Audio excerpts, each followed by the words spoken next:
알아두면 쓸데있는 선거 이야기 총선 일타 강사 최덕재입니다. 선거를 치르려면 당연히 정당에 돈이 필요하겠죠. 선거가 있는 해에는 정당 보조금 외에 별도로 선거 보조금을 지급하는데요. 법의 맹점이라고 해야 될까요? 선거 때마다 일종의 먹튀 논란이 끊이질 않습니다. 그래서 준비했습니다.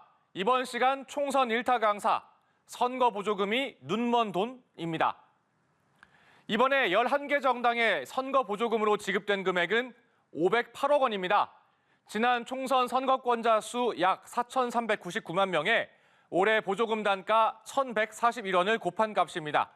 지금부터 이 금액이 어떻게 나눠지는지 보겠습니다. 자, 한눈에 정리하면 이렇게 됩니다. 이렇게 의석수에 따라 차등을 도와 보조금을 배분합니다. 그러고 나서 남은 금액을 지난 총선 득표수 비율 등으로 나눠서 더해줍니다. 민주당의 위성정당인 더불어민주연합, 국민의힘의 위성정당인 국민의미래 각각 약 28억 원씩 받았습니다. 사실상 같은 당이라고 해도 과언이 아닌 건 잘 아시죠? 흔히 말하는 의원 꿔주기로 만들어진 당이 28억 원씩 챙긴 셈입니다. 나중에 다시 합쳐져도 보조금은 회수되지 않습니다. 같은 조건인데 보조금이 차이 나는 경우도 봐야 합니다. 아까 말씀드린 것처럼 기본적으로 보조금은 의석수를 기준으로 배분합니다.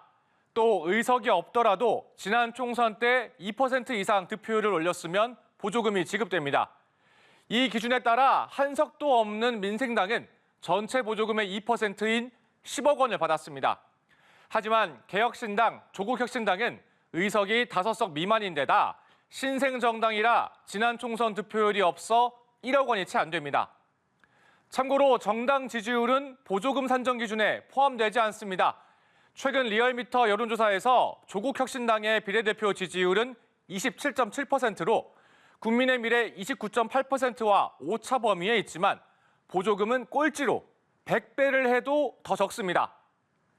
셰프의 요리를 특별하게 하는 킥, 이번 시간 1타의 킥 정리 들어갑니다.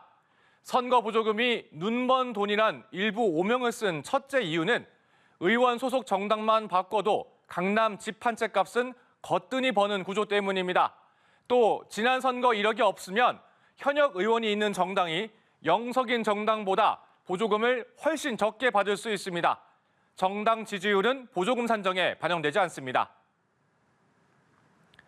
알아두면 쓸데있는 선거 이야기 총선 일타 강사였습니다.